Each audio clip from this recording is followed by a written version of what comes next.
Canada has never been short on natural resources, but it has always been remarkably efficient at tying itself into knots over how to move them. Pipelines, in particular, have become less an engineering problem than a national psychodrama, complete with political grandstanding, endless environmental assessments, and a federal bureaucracy that could suffocate even the most determined investor. For years, Ottawa has managed to turn energy policy into a performance of delay, dithering, and death by paperwork. Meanwhile, the West has been watching billions of dollars evaporate in real time. Alberta, Saskatchewan, and Manitoba have grown weary of politely waiting for a green light that never comes. Patience, once measured in years, has now run dry. Enter Alberta Premier Danielle Smith with a proposition that is as audacious as it is simple. Bypass Ottawa entirely. No subsidies, no federal handouts, no begging for approval. Just a privately funded pipeline stretching straight to the Pacific. In one stroke, she reframed the debate. Not if Canada should build, but how quickly the West can build without permission. If there is one thing Ottawa has perfected, it is the art of delay. Pipelines that once promised prosperity have instead become monuments to federal indecision. Keystone XL? Cancelled. Energy East? Abandoned. Northern Gateway? Scrapped. Each project fell victim not to engineering impossibility, but to a labyrinth of shifting regulations, political hesitancy, and an obsession with optics over outcomes. In the meantime, Canada has bled away as much as $55 billion every year in lost revenue. A staggering, self-inflicted wound. Western patience, stretched thin for decades, has finally snapped. Alberta and its neighbors have grown tired of watching their oil trapped within provincial borders, unable to reach global markets. Saskatchewan and Manitoba echo the same frustration. Industries that depend on reliable export routes, from energy to agriculture to mining, remain hostage to Ottawa's paperwork shuffle. The irony is rich. While federal leaders preach climate virtue and promise a just transition, Western Canada watches its resource wealth vanish. Hospitals go unfunded, and infrastructure decay. The Great National Compromise, the idea that Alberta would supply the wealth while Ottawa controlled the levers, is unraveling. Political capital in the West has run dry, and what once was polite discontent has hardened into defiance. The message is no longer subtle. Either Ottawa gets out of the way, or the provinces will move without it. By mid-2025, Alberta Premier Danielle Smith had clearly decided that waiting for Ottawa was a fool's errand. Instead of pleading for scraps of approval, she walked to the podium and laid down a political gauntlet. Alberta would build its own pipeline, fully financed by private capital, and it would carry 1 million barrels of oil a day straight to the northwest coast of British Columbia. No subsidies, no bailouts, no strings attached, just steel, ambition, and money that doesn't come from the federal treasury. On paper, the numbers are staggering. Smith's government estimates that the project could generate $20 billion annually once operational. That's $20 billion flowing through Western Canada every year without Ottawa lifting a finger or spending a dime. For a province that has watched opportunity after opportunity evaporate, the calculation is simple. Do it ourselves, or watch billions continue to slip away. But the gamble is bigger than money. Smith is rewriting the rules of the Canadian energy game. Her proposal isn't about tweaking an existing line or adding a minor extension. It's about tearing up the old playbook entirely. By taking federal subsidies off the table, she strips Ottawa of its favorite weapon, leverage. No federal dollars means no federal veto. Or at least that's the political bet. The message was delivered with all the subtlety of a sledgehammer. The West will chart its own path. For Ottawa, this is not a polite request. It is a declaration. Smith is daring the capital to either keep up or be left behind, knowing full well that political courage is in short supply on Parliament Hill. For Danielle Smith, the proposed pipeline is more than a tube of steel carrying crude. She has branded it a generational corridor, an audacious reimagining of Canada's export architecture. Oil may be the anchor, but the vision stretches far wider.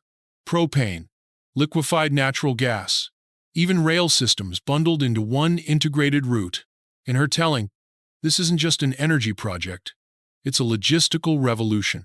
The geography makes the case even stronger. By targeting the ports of Prince Rupert and Kitimat on British Columbia's northwest coast, Alberta gains direct access to Asia with remarkable efficiency. Tankers could cut travel time from weeks to just 8 to 10 days, shaving costs and winning contracts in markets where speed equals competitive advantage. In a global energy race where nations scramble to lock in long-term supply deals, that kind of head start is priceless. The corridor, then, is not merely about pipelines or barrels per day. It is about reshaping the West into Canada's gateway to global markets. And if Ottawa refuses to build the bridge, Alberta is prepared to lay the planks itself. If Alberta's announcement was a thunderclap, British Columbia's response was a careful whisper. Premier David Eby found himself in a political bind the moment Smith unveiled her plan. Publicly, he distanced his government from any commitment of provincial funds, a prudent move in a province where environmental politics carry enormous weight, yet he stopped short of slamming the door shut. Instead, he floated the possibility of privately financed options, hinting that if the full cost were borne by industry rather than taxpayers, then perhaps discussions could be entertained. It was a masterclass in hedging. On one side, BC faces the wrath of environmental activists ready to mobilize against any large-scale fossil fuel project. On the other, the lure of billions in revenue, jobs, and infrastructure investment is hard to ignore. Eby's balancing act underscores BC's dilemma: how to avoid being branded as Ottawa's accomplice in delay, while also sidestepping the political firestorm that comes with supporting Alberta's grand design. In short, BC wants the benefits without being scorched by the flames. While British Columbia hesitated, Saskatchewan and Manitoba wasted no time jumping aboard. Their premiers signaled strong support almost instantly, framing Alberta's pipeline not as a regional gamble but as a collective Western opportunity. For them, this is not only about moving oil, it is about unblocking entire economies. Agriculture in Saskatchewan, mining in Manitoba, and manufacturing across both provinces all depend on reliable export infrastructure. A corridor to the Pacific doesn't just benefit Alberta, it widens the pipeline of prosperity for the whole prairie heartland. Their backing also reflects a deeper frustration. For years, both provinces have watched Ottawa drag its feet while Eastern Canada enjoyed the perks of subsidized megaprojects and political favoritism. To them, Smith's pipeline represents something refreshing, a chance to bypass the capital's chokehold and build on their own terms. It is Western solidarity in its purest form, not wrapped in slogans but grounded in hard economics. Unlike Ottawa's theater of delays, Saskatchewan and Manitoba see no reason to hesitate.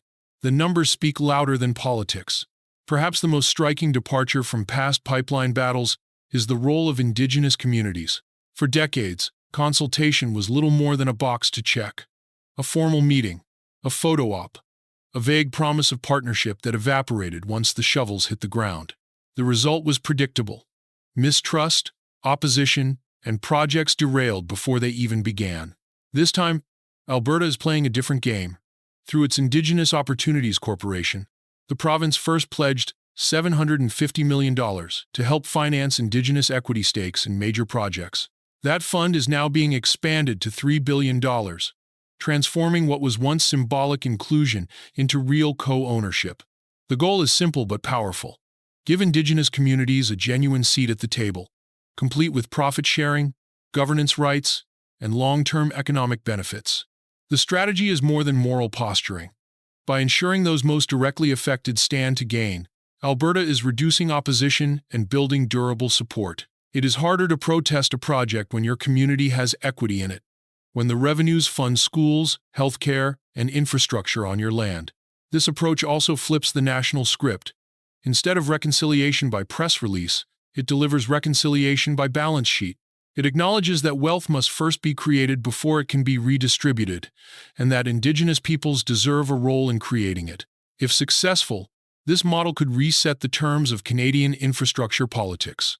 No longer passive consultees, Indigenous leaders are emerging as co-architects of the corridor, and that shift may prove just as historic as the pipeline itself.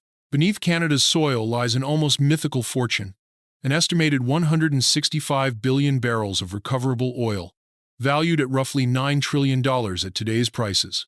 Yet this vast reserve might as well be buried treasure if it cannot reach the market. Alberta produces about 4.2 million barrels a day, but limited pipeline capacity keeps much of it stranded, discounted, and wasted. The cost of inaction is staggering. Industry analysts estimate that Canada forfeits as much as $55 billion annually, simply by failing to move oil efficiently. Since 2015, federal dithering and shifting regulatory goalposts have vaporized roughly $500 billion in lost investment. That is money that could have built hospitals, modernized infrastructure, or funded social programs. Gone. Sacrificed on the altar of bureaucratic caution. The stakes, then, are not abstract. A single new corridor could lift national GDP by 0.5%, a seismic shift in an economy that normally measures growth in decimal points. For Alberta and its allies, the math is not ideological. It is survival, and survival waits for no federal permission slip. As Alberta, Saskatchewan, and Manitoba rallied around the corridor, Ottawa's response was deafening silence. No firm endorsement, no outright rejection, just the same studied inertia that has defined federal energy policy for years. It is a silence that speaks volumes, reinforcing the West's conviction that the capital is either unwilling or incapable of decisive action. Alberta's gamble is therefore more than an energy project. It is a declaration of independence. By relying entirely on private and Indigenous capital, the province has stripped Ottawa of its favorite tool, financial leverage. Without subsidies on the table, the federal government has fewer excuses to meddle, fewer strings to pull. But the symbolism runs deeper. For Western Canada, this is a line in the sand. Either Ottawa adapts, or it is bypassed altogether. The contrast could not be starker. While federal leaders polish their climate virtue signals, the West is fighting for economic survival. And survival, as Smith has made clear, will not wait for another round of federal hesitation. The proposed Alberta to BC corridor is more than an infrastructure project. It is a litmus test for Canada's future. Whether the country can still marshal ambition, capital, and political will, or whether it remains mired in its own inertia. If the plan succeeds, it will redraw the energy map, secure access to Asian markets, and demonstrate that large-scale development can be built without endless subsidies or public debt.